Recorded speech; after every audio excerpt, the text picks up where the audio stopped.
cause we can't stop. Hear the sound of my money machine. See my brand new Benz, watch the chrome rims gleam. The agent investors will find a home of your dreams. Investing in real estate will have you rolling in green.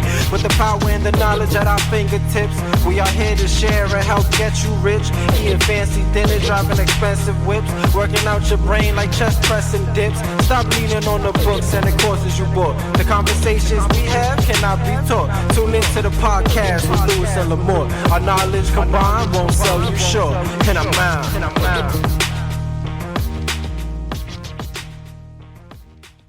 Hey everybody, it's Michael Lamore along with Luis Fernandez. This is the Agent Investor Podcast, here to bring some real estate knowledge to you and have a little fun along the way. So, how you doing, man? Good, can't complain. Haven't seen you in like a day. I know. It's been a couple hours. It's been a couple hours. So, Luis and I have been spending a lot of time together, building a real estate investment team and also working on the retail side as well. And one of the things I really want to talk about today, because I've been talking about it with other people, is actually real estate investing for one of your children. Okay. So for an example, my daughter's 14 months now, and I just sold my, at this point in time, only investment property. And I'm kind of looking at it twofold now. You own a few properties, right? That's right. So you own three family homes. So you have three family homes. So I'm way behind the game.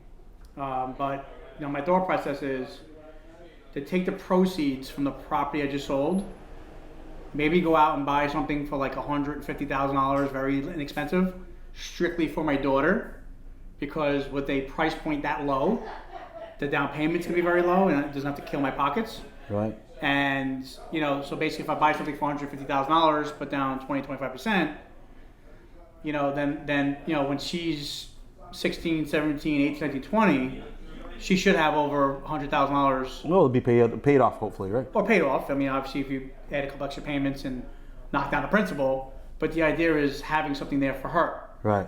But on the flip side, also, I also need to set up my future because being as a realtor, my only retirement is really going to be whatever I save, right, and whatever I invest in.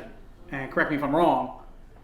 The funny thing about real estate brokers or real estate agents, and the old cliche of why they call them brokers. Because they're broke. Because they become broke because they don't actually invest in anything that they're selling. Absolutely. So how did you go about, obtaining three families? It's funny, Mike, that an agent the other day came up to me and I said, I'm finally looking to buy a house. You probably know who he is. And my family primary residence, I still live in a co-op. And that agent said to me, well, Louis, you're doing it, finally, you're doing it finally, right? And I said, listen, just because you did it backwards doesn't mean I had to do it backwards, right? So what I concentrated was in accumulating wealth, living a humble life and investing all my money. And as a result of that, I have three family homes. They're yielding me about $15,000 a month. And that's positive cash flow. Positive cash flow, so right? Meaning after all expenses paid, yeah, you're basically making $15,000 a month on your passive income. Yeah, passive income, right? And now I'm in the process of refining and getting a low interest rate and being able to play with that money as well. But what they're going to give me is 50% loan to value, which is it's going to be like $5,000, $6,000 a month. Okay, great. So I'll break down third wall. I was that agent that you're talking about. Right. I didn't want to point fingers, but it's okay. It was kind of obvious. It's just two of us, right? Yeah, it is what it is. But I was kind of breaking Lewis's chops because, he's lived in a co-op for how many years? All my life. All your life. So lived in a co-op. Right. You've done pretty well for yourself. Can't complain. And so the average person, or the consumer mindset, which is what I got caught up in, says basically, okay, well, you've done well for yourself. You have a couple nice cars, you have a successful restaurant, you have 3 investment properties, but you're still living in a co-op. So one could say, about time you're looking for a house, but in reality, you actually did it right. And I'm going to explain this. The smartest thing that I could have done that he actually did was he's actually going to use his investment money to buy his first single family home for his family. Whereas most of us will go out, we'll buy a single family home or a condo or a couple, whatever it is, and don't have the investment property, right? Right. So explain why that's so important. Well, I mean, I think that, first and foremost, you got to understand what money is, right? And you reward yourself. I believe that you reward yourself at the end, and you live a prosperous life at the end. You invest. Your primary home is not an investment, right? So most people yes buy. and no. Yeah, well, yes and no. I mean, you're living on it, so it's not really an investment, true investment. When you have other sources of income, 2, 3, 4 family homes or whatever, you have a true investment. You look at it as true investment. You see how much your gas is, your oil is on a monthly basis, your insurance, and you're really thinking about it. You're breaking it down as an investment. Breaking down numbers. Right. Even if you have a 2-family as a home, your primary home, you're still paying for the gas. So you're paying for everything. You're paying for everything, and you're using everything. So you can't really measure how great financially the return is, right? Because the other value is you're living there. Yeah, because you're living there, right? So, I mean, that was one of the mistakes I definitely made, because when I decided to even start thinking about real estate, never even as an agent, I wanted to real estate invest. And I got sucked into somehow becoming an agent, because I thought, what better way to become an investor than to become an agent so I can learn more about it. Well, it's funny you say that, because, you can't do two things and do them right at the same time. So when I mean, you could, when I was a real estate agent, I used to see a lot of deals come through my life, but I was so busy that I couldn't follow up with them, or I'd say like later, and then I never bought them, right? But when I became a true investor and I decided to just invest, I focused on every single thing that I had to look at, and I could compare one investment with another, take my time and figure out which one was the right investment for me, right? The main thing is that we're accustomed as humans to think like a consumer and not like an investor. So like when the money comes in your hands, where am I spending it? Right. Right? Instead of being a little more humble and saying, you know what? Yeah, I'll spend a little bit, but save. Opportunity comes up. Now you have that savings there to actually purchase something to benefit your future. Right. Right. Which is definitely a mistake I made. I mean, I bought early.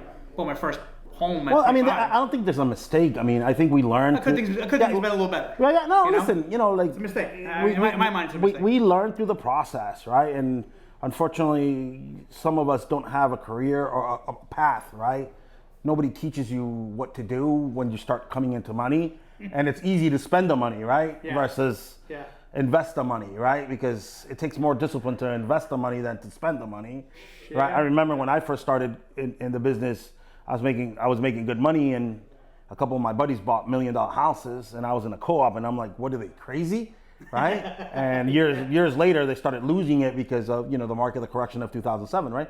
But at the end of the day, when you start looking at what happens to people, and especially because I was doing a lot of distressed homes, I would never want it to happen to me, right? So you start becoming a little. You were very cautious. Very cautious. Very cautious, right? Yeah, which is, for some people, like you said to me the other day, I spent too much money. Right. Because it's the truth. You spend a lot of money. I like to spend money. No, yeah, but listen, at least if you have somebody that's telling you, now if you want to listen, you listen. If you don't want to listen, you don't listen, right? Well, that's what we talked about in class, right? Right, yeah. What's one thing that we're not taught to do? Listen, right? Listen. So most of us don't listen because we put our guard up and we just defend ourselves. That's why I'm in trouble my whole life. I don't listen to anybody. Well, we justify our actions, right? And at the end of the day, we're supposed to listen and then absorb and then make determinations based on what's happening. What's actually happening. What's actually happening. Yeah. And what other people are doing, or the other people are doing, and what you're not doing, right? Yeah. Well, I mean, well said, But, I think it's super important. I mean, now I'm in my 40s. Right, me too. That's it? Yeah. Now I'm in my 40s, and I'm like, all right, now I don't have any investment properties because I sold mine about a month ago. Right. I have my current home, right, which I own with my other half. And now I'm like, okay, I'm sitting on a couple dollars that I need to do something with. Right. And so I'm thinking two ways. One, get a little something that I can say it's for my daughter, which doesn't mean I can't use that and reinvest it to make more for her and myself later on. Right. So I'll tell you how I did it. Right. Like I started flipping a lot. Right. And probably in the last 5 years, I bought 3 houses. They're paid in full. 3 houses that the investment properties you have now. Yeah. She bought them cash. I bought them cash. Right. So I started flipping. This is all from being humble. All from saving your money? From saving the profits that I made, right? So I started flipping. As I started flipping, I moved money and I kept on moving money, profits into certain properties. Obviously, in the beginning, I bought them with a mortgage, but then the profits I moved into these properties. Yeah. And I continue to do it, right? So I know if I could buy 3 houses in the last 3-4 years, I could certainly buy 4 more houses in the next 4 years, right? So my goal is to have 10 free and clear, and then at that time I could probably just say, you know what, that's it for me, right? There you go. There's your income. Yeah, but it's easier if you have a purpose and you know how you're gonna do it, right? But then the cool thing is too is then you're working because you want to, not because you have to. Yeah, you have less pressure, right? Yeah, and as you get older, you don't want more pressure. You want less pressure, right? Yeah. Well, you are a little bit older, but I have no hair. So that means I must have a little more pressure than you do? Maybe a different type of pressure. That's for sure. Yeah, maybe a different type of pressure. But I do find it to be very important, because I listen, I see my friends, they all have kids, you have a child, and I hear them, I hear clients, they're like, I'm going to open this fund, this savings account, that savings account. And we've had some classes by people like Gene Rivers at Keller Williams year after year, talking about how we should be educating our clients to invest their money instead of for their children, instead of putting it in these little small accounts that don't really yield you much. Right. But really, you don't have to invest where you live. I can go out in Connecticut. I can go down south, buy something for $200,000, for less taxes, less overhead, whatever the case may be. But the point is, I'm definitely geared towards buying something, low cost, 150, 200 tops, for the sake so my daughter has something down the road. And she doesn't need to know she has it, Yeah. but it's going to be there She for won't know. security. She won't know, right? But she's fresh. She ain't getting $1. Right. she's going to be bad. She got nothing. No investment for you. But that's where I'm focused on right now. But then I'm also focused on... Well, it's funny that when you start focusing on something and... your mind starts expanding, right? And my ultimate goal is to trade all my properties and buy or build perhaps a 50, 100 unit complex outside New York, right? And then retire maybe in Denver or the Carolinas or Georgia or whatever, right? But when you start focusing on certain things, you start learning certain things, and your mind starts advancing at a different pace than most individuals because you're focusing on whatever you're focusing, right? And I'm focused on growing my investment side more than anything at this point because I kind of want to leave something to my family, right? Of course. At this point, when you have a child, right? I'm witness to this now after the last 14 months of having an awesome, beautiful girl. That my life has changed so much that I'm not, saying I got to do this for me. I got to do this for me. Now I say I got to do it for my family. Well, your priorities change, right? Yeah, your priorities definitely change. That's definitely life changing. But a great experience so far. Absolutely. But I'm definitely looking towards buying something for her, and I'm also want to take that knowledge and spread it to my clients because people don't know what they don't know.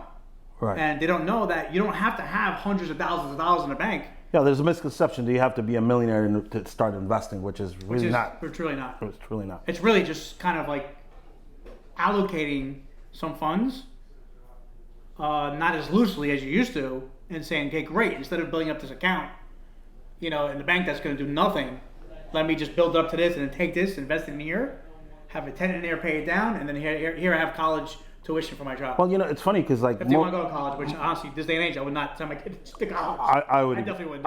I would agree. No. Yeah. But that's a different story, right? So we're programmed to think. I want to know more about that story. No. Well, We're going back to that. Well, I just don't think that, what's your thoughts on college today? Well, the college world prepares you to be an employee, not an entrepreneur, right? So that's my biggest issue, right? So, but besides the point, we can talk about that for hours.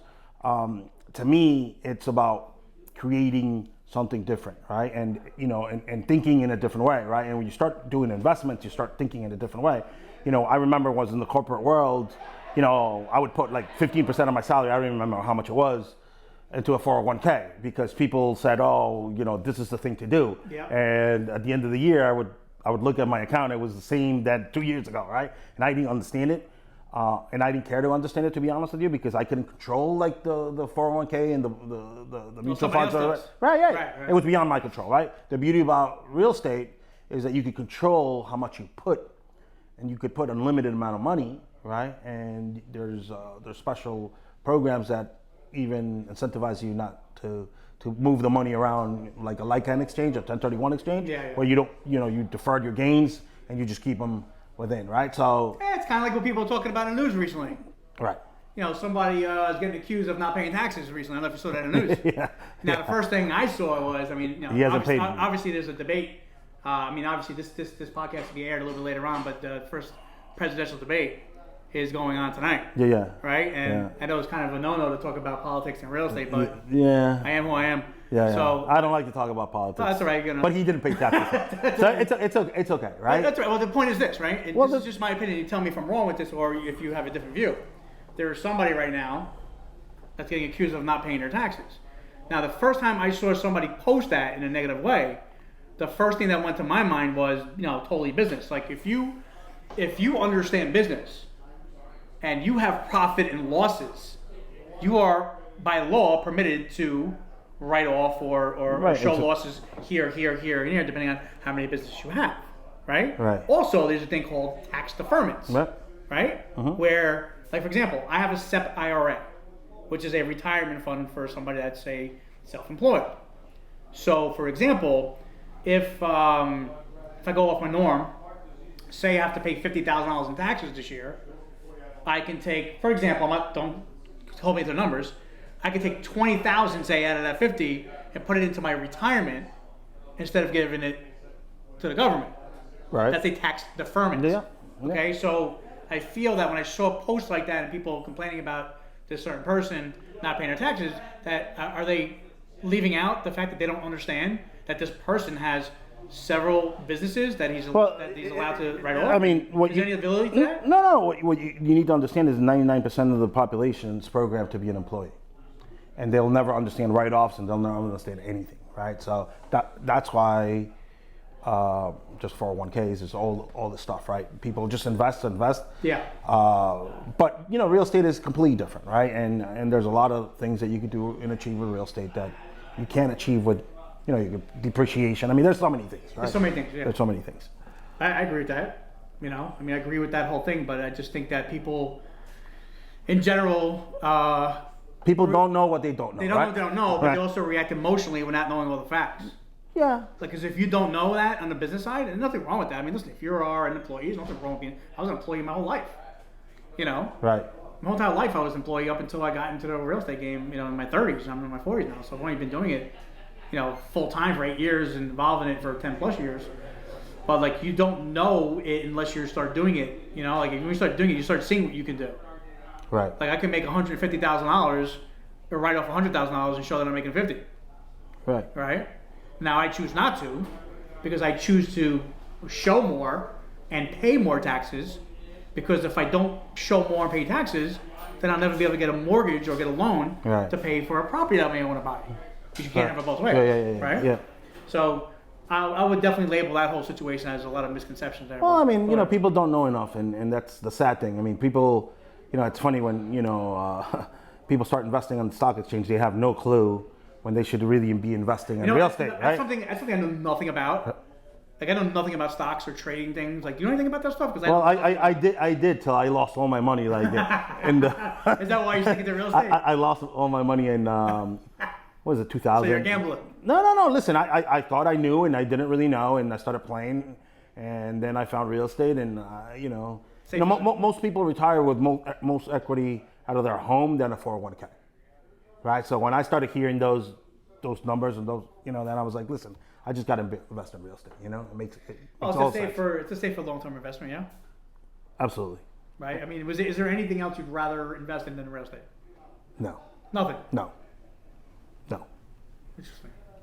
I think it's a very interesting statement. It's a strong statement. I mean, you hear a lot of people talk about that, but I know people that. Yeah. But again, it's not easy, right? Because you got to manage properties. That's a different animal, right? It's a different animal, right? It's definitely not what it looks like. Right. No. You get calls at the middle of the night. The heat's not working, whatever, right? So you just got to deal with it, right? So one of the conversations I was having the other day in regards to real estate investing is what are some of the mistakes that investors make, right? Now, obviously, there's different types of real estate investing, right? Sure. I mean, I only know of 2 2 or 3 off the top of my head. You can buy a property, hold it, right, and rent it out for years. Yeah. You can buy a property, flip it, and make a quick profit. Right. Or you can wholesale, which is also just basically just flipping a contract. Right. So going into a regular, like if you were going to buy a house, like a regular home, and you're going to buy it for $200,000, you make that contract assignable, so that you can sell that contract if whatever you want. Call it $20,000, right? And then you're basically making $20,000 on just selling the contract. Right. That's wholesaling, right? Right. So is there any other forms of real estate investing that you know of that I'm missing? No. I mean, those Basically are basics. Yeah, Right? those are basics. Three basics. Yeah. So like, Especially from the residential side, right? yeah, predominantly. Yeah. But like some of the mistakes I thought of was, if this happens a lot, where flippers they buy the property for too much.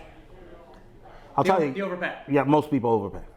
Most people overpay because most people live a life of scarcity, and whatever deal they see, they think it's a good deal. Yeah. And because they don't see enough deals, they decide to pull the trigger on the wrong one. And I would say a lot of people who do that are first-time flippers, Yes. because what they do is they chase the deal Right. instead of making an educated decision on does this make sense. They make an emotional They decision. make more an than emotional decision, Right. and then they buy it and they can lose their shirt. Right. So right now, I've dealt with flippers, and you're a flipper, and I can tell you that right now, I mean, like trying to flip something that's openly on the open market, like on a multiple listing service, is like it's just not good.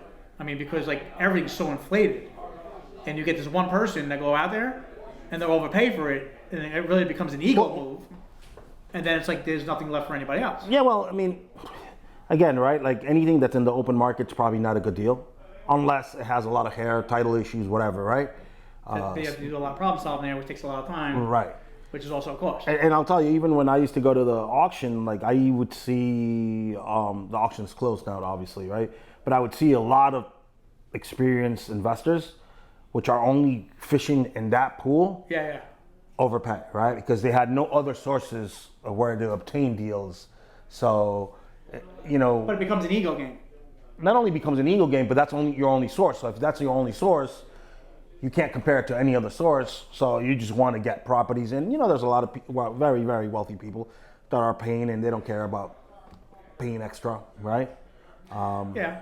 But Which I can't afford to do that. I can't afford to gamble on one property and lose 20, 30%. I mean, you make one bad decision, you're Yeah. it hurts. And I'll tell you, I thought punch in the gut. the first purchase is your most crucial yeah. purchase, right? So like if you go wrong there, then you're probably not gonna. You're probably gonna be like me in the stock exchange, right? Yeah, Never you'll again. You'll lose your shirt. Yeah, never again. Yeah. So what people do is so some of the mistakes that investors make is buying it too high, over improving it.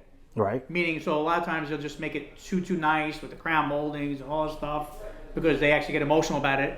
And what they actually, I've seen these people do is like, oh, I like this, I like that, and it's like, it's not what you like. It's what the market. It's what the market likes. You have to see what's going on out there and figure out that you want to make this home that's like the most neutral for the masses. Yeah. Not the way Up to par, not above, right? Yeah, right. And then they borrow money too high.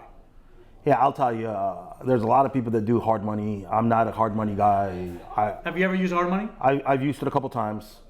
I didn't like it. I didn't like the feeling. What did you like about it? No. It's just you're under pressure. If for whatever reason that deal goes south, and it takes you a little longer than you thought, like you start losing money, right? And nobody goes into this business to lose money, right? So basically, you actually get yourself in a hole. Yeah, and especially if you're first. I mean, I did it after. I think what I was risking was maybe 20% of my net worth, which it was still an educated, like gamble. But if it's all you have, then you could put yourself in a really bad situation. Get there. And there's also another situation where I've seen a lot of people do is they make the mistake of not really verifying anything about the house, like buying it sight unseen, which I know is not abnormal to buy something sight unseen. Because if something's really cheap enough, you'll buy it sight unseen. Yeah. You factor it. But there are people that don't look into, is this legal? Is that legal? Is there a lien? Is there a major violation? And that could be something if you're not checking your boxes. And then once you close, once you own that property, it's your problem. Yeah. It's funny you say that because last year I was starting to run into that issue because I was over leveraged, right? And I didn't have enough time in the day. and certain things started arising, and we started correcting it right away. Yeah. But it's so easy to get into that. You know, you become, you know, you do 15, 20 flips, you become invincible, and all of a sudden, The ego one beats you up, right? The ego One beats you up. Right. Yeah. So I mean, so safe to say that if you're gonna get involved with something like that, I mean, honestly, listen, if there's somebody out there that's watching this and they're interested, or they can identify a property and you want to help with it, you know, reach out to us. We'll get you through the process and we'll work together on it. You know, it's a really smart thing you can do. Listen, the first thing you got to, if it's your first deal, team up with somebody, team up with a contractor. Just get some kind of guidance. It's like anything else. Don't focus on the money. No. Focus on the experience. I mean, you could lose your shirt to begin with, and you know, with construction, if you don't know what you're doing, you might not see certain things that. Different eyeball. Right. You know? Absolutely. But you know, with that being said, so you know, if you come across something, let us know. We're here to help you, and I hope you got some value out of this conversation today. We want to thank you so much for checking us out. Again, Luis Fernandez, Michael Lamort. This is the Agent Investor. We'll see you next time. Yeah, we won't stop, cause we can't stop. Hear the sound of my money machine. See my brand new Benz, watch the chrome rims gleam. The agent investors will find a home of your dreams. Investing in real estate will have you rolling in green. With the power and the knowledge at our fingertips, we are here to share and help get you rich. Eating fancy dinner, driving expensive whips, working out your brain like chest pressing dips. Stop leaning on the books and the courses you book. The conversations we have cannot be taught. Tune into the podcast with Luis and Lamort. Our knowledge combined won't sell you short. And I'm